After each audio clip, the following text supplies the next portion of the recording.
ఎటువంటి చర్యలు పాల్పడ్డారు, ఎటువంటి రూల్స్తో పాల్పడ్డారు, ఎటువంటి రేట్స్తో కొన్నారు, ఇలాంటి అన్ని విషయాలు కూడా వివరించాల్సిన అవసరం ఉంటుంది. మీ పాత్ర ఏంటంటే కూడా నోటీసులు జారీ చేసింది పవర్ కమిషన్. ఇలా 30వ తేదీలోపు వివరణ ఇవ్వాలని కూడా ఆదేశాలు జారీ చేశారు.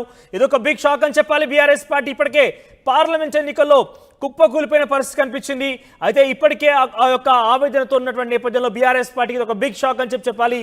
మాజీ ముఖ్యమంత్రికి పవర్ కమిషన్ నుంచి నోటీసులు జారీ అవ్వడం, దాంట్లో ఛత్తీస్గఢ్ నుంచి పవర్ కొనుగోలు అంశంలో తమ పాత్ర వివరించాలంటే కూడా ఆ కమిషన్ ఇచ్చిన నోటీసులో ఉండడం కూడా అందరినీ ఒకసారిగా షాక్ గురి చేసింది. ఈ నెల 30వ తేదీలోపు కూడా దీనికి వివరణ ఇవ్వాలంటే కూడా ఇప్పటికే ఆ నోటీసులో పొందుపరిచి ఉంది. కానీ పవర్ కమిషన్కి కేసీఆర్ కూడా ఆ నోటీసులకు సంబంధించి స్పందించారు. కూడా ఈ నెల 30 వరకు తాను ఎటువంటి విచారణ కావాలంటూ కూడా కేసీఆర్ చెప్పిన పరిస్థితి. సో ఇప్పటికే అసెంబ్లీ ఎన్నికల్లో కేసీఆర్ ప్రభుత్వం కూలిపోయిన దాని స్థానంలో కాంగ్రెస్ పార్టీ ఇక్కడ ప్రభుత్వం ఏర్పాటు చేసింది. అయితే ఇక్కడ మొదట్లో వైట్ పేపర్ రూపంలో అటు ఆర్థిక అంశాలకు సంబంధించి కావచ్చు, తర్వాత సివిల్ సంబంధించిన అంశాల రూపంలో కావచ్చు, తర్వాత పవర్ సంబంధించిన అంశాల రూపంలో కావచ్చు. సో వైట్ పేపర్ రూపంలో ఇప్పటికే పొందుపరిచింది. కేసీఆర్ యొక్క అవినీతికి సంబంధించిన అంశాలు పొందుపరుస్తున్నామంటూ కూడా కాంగ్రెస్ ప్రజాపాలన ప్రభుత్వం అంటూ కూడా అసెంబ్లీ వేదికగా శ్వేతపత్రం విడుదల చేసింది. ఇందులో భాగంగానే పవర్కి సంబంధించి ముఖ్యంగా కొనుగోలు విషయంలో కేసీఆర్ అనేక కమిషన్లు దండుకున్నాడు. కేసీఆర్ దీంట్లో అనేక లాభాలు ఆశించారు వ్యక్తిగతంగా, కాబట్టి అందులో భాగంగానే ఇక్కడ పవర్కి సంబంధించిన అంశాలు కొన్ని అప్పుల్లో కూరుకుపోయాయని కావచ్చు, లేకపోతే ఇక్కడ కొన్ని భద్రాద్రి కొత్తగూడెం లాంటి ప్లాంట్లో కావచ్చు, లేకుంటే తర్వాత యాదాద్రి ప్లాంట్లో కావచ్చు, ఇవన్నీ కూడా అవినీతి కూరుకుపోయింది. అన్నిటి కూడా ఈ కన్స్ట్రక్షన్ విషయంలో కూడా కమిషన్లు దండుకునే ప్రయత్నం చేశాడని ఒక ఆరోపణ కూడా కాంగ్రెస్ పార్టీ చేసింది.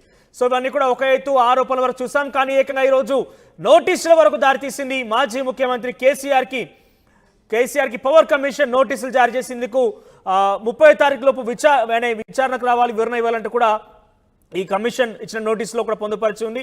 అయితే కేసీఆర్ మాత్రం 30వ తారీఖు వరకు ఎటువంటి విచారణకు రాలంటూ కూడా వివరణ ఇచ్చే ప్రయత్నం చేశారు. ఎస్ చూద్దాం ఒకసారి ఈ అంశానికి సంబంధించి మా ప్రతినిధి మధు లైవ్ జాయిన్ అవుతారు మరింత సమాచారం కోసం. ఎస్ మధు, సో ఈ నోటీసులకు సంబంధించి ఎటువంటి అంశాలు పొందుపరిచి ఉన్నాయి, కేసీఆర్ని విచారించాలని పవర్ కమిషన్ చెప్పినటువంటి విషయంలో కేసీఆర్ ఏ రకంగా స్పందించారు, అప్డేట్స్ ఏంటి? ఎగ్జాక్ట్లీ కాంగ్రెస్ తెలంగాణలో అధికారంలోకి రాగానే ముఖ్యంగా కొన్ని అంశాలపైన, రాష్ట్ర ఆర్థిక పరిస్థితిపైన, విద్యుత్కు సంబంధించినటువంటి అంశాలపైన రెస్పాండ్ అయ్యారు, శ్వేతపత్రం విడుదల చేశారు.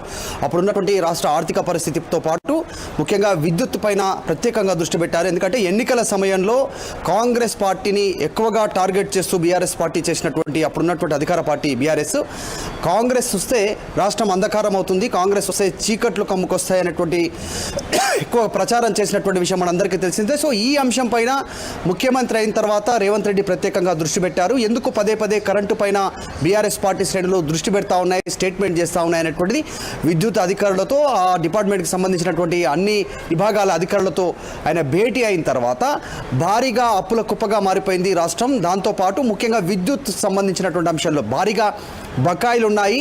గతంలో రాష్ట్ర ప్రభుత్వం నిరంతరాయంగా ఇచ్చినటువంటి విద్యుత్కు సంబంధించినటువంటి ఈ కొనుగోలు వ్యవహారాల్లో అవకతవకలు జరిగాయి అనేటువంటిది రాష్ట్ర ప్రభుత్వం దానిపైన ప్రత్యేకంగా దృష్టి పెట్టింది. సో ఈ అంశానికి సంబంధించి రీసెంట్గా ఇప్పటికే అసెంబ్లీ ఎన్నికల ఫలితాల్లో ఓటమి చవిచూసినటువంటి కేసీఆర్ తర్వాత పార్లమెంట్ ఎన్నికలో ఒక్క సీటు కూడా సాధించకపోవడం, 17 పార్లమెంట్ సీట్లలో ఇప్పుడు విద్యుత్ శాఖకు సంబంధించినటువంటి విషయంలో నోటీసులు రావడం పైన ప్రస్తుతం బీఆర్ఎస్ పార్టీలో తీవ్రంగా చర్చ కొనసాగుతూ ఉంది.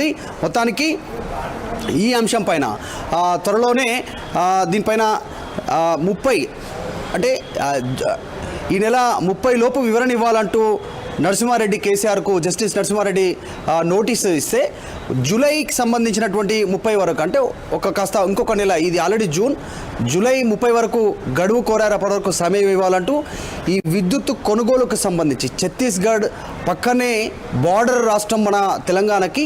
సో ఛత్తీస్గఢ్ నుంచి ప్రైవేట్కి సంబంధించినటువంటి విద్యుత్ డిస్కమ్స్ ఏవైతే ఉంటాయో వారి నుంచి కొనుగోలు చేశారు. రేట్ ఎంత పర్చేజ్ అయింది, ఎంత మేర కొనుగోలు చేశారు, ఆ సమయంలో పక్కనే ఇంకా ప్రైవేట్ డిస్కమ్స్లో కానీ అందుబాటులో ఉన్నటువంటి విద్యుత్ డిస్కమ్స్ ఏదైతే విద్యుత్తును అమ్మడానికి సిద్ధంగా ఉన్నటువంటి వారు ఉన్నారో ఆ రేటుకు ఈ రేటుకు ఉన్నటువంటి డిఫరెన్స్ ఏంటి 2014 సంవత్సరం నుంచి మొన్నటి అసెంబ్లీ ఎన్నికల వరకు 2023 అసెంబ్లీ ఎన్నికలు కంప్లీట్ అయ్యేంత వరకు మొత్తం విద్యుత్ కొనుగోలు అంశాలపైన చెల్లింపులపైన ప్రత్యేకంగా దృష్టి పెట్టారు కాబట్టి వీటిలో కేసీఆర్ పాత్ర ఎంత ఉంది, కేసీఆర్ ఇన్వాల్వ్మెంట్ ఎంత ఉంది అనేటువంటిది తేలాలి అనేటువంటిది జస్టిస్ నరసింహారెడ్డి నోటీసులు పంపారు. సో ఈ అంశానికి సంబంధించి రాష్ట్ర వ్యాప్తంగా ప్రస్తుతం ఇదే హాట్ టాపిక్గా మారింది. ఇప్పుడు విద్యుత్ కొనుగోలుకి సంబంధించినటువంటి అంశంపైనే కార్నర్ చేయడానికి ప్రయత్నం చేస్తూ ఉన్నారు. ఇప్పటికే ఒకటి ఫోన్ ట్యాపింగ్, రాష్ట్ర ఆర్థిక పరిస్థితి, తర్వాత అటు కాళేశ్వరం ప్రాజెక్టుకి సంబంధించినటువంటి అంశం, ఇప్పుడు విద్యుత్ కొనుగోలు అంశానికి సంబంధించినటువంటి విషయంలో కేసీఆర్ డైరెక్ట్ ఇన్వాల్వ్మెంట్ ఉంది అనేటువంటి ఆరోపణలు కాంగ్రెస్ చేస్తూ ఉంది. కాబట్టి దానికి సంబంధించి వచ్చినటువంటి నోటీసు పైన సర్వత్రా చర్చ జరుగుతూ ఉంది. కేసీఆర్ మాత్రం జూలై 30 వరకు సమయం గడువు కోరుతూ ఆయన తిరిగి సమాధానం ఇచ్చే ప్రయత్నం చేశారు. చూడాలి ఏం జరుగుతుందో విద్యుత్ కొనుగోలుకు సంబంధించినటువంటి అంశంపైన.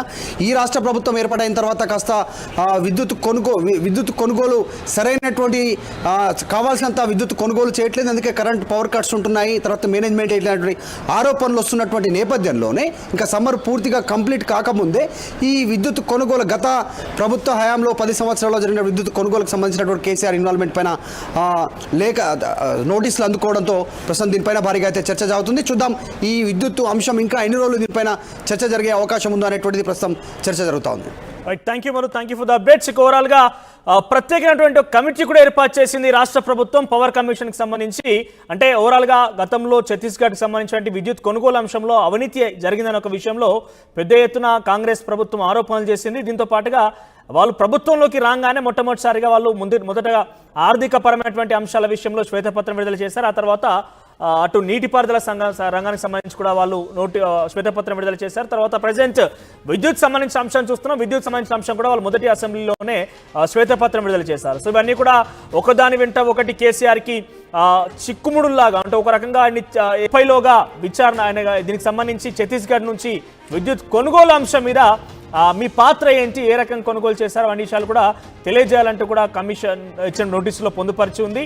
అయితే దీనికి సంబంధించి ప్రస్తుతం నరసింహారెడ్డి ఆయన ఈ యొక్క పవర్ కమిషన్ చైర్మన్గా వ్యవహరిస్తున్నారు. కమిటీకి ఆయన కీలక పాత్ర పోషిస్తున్నారు.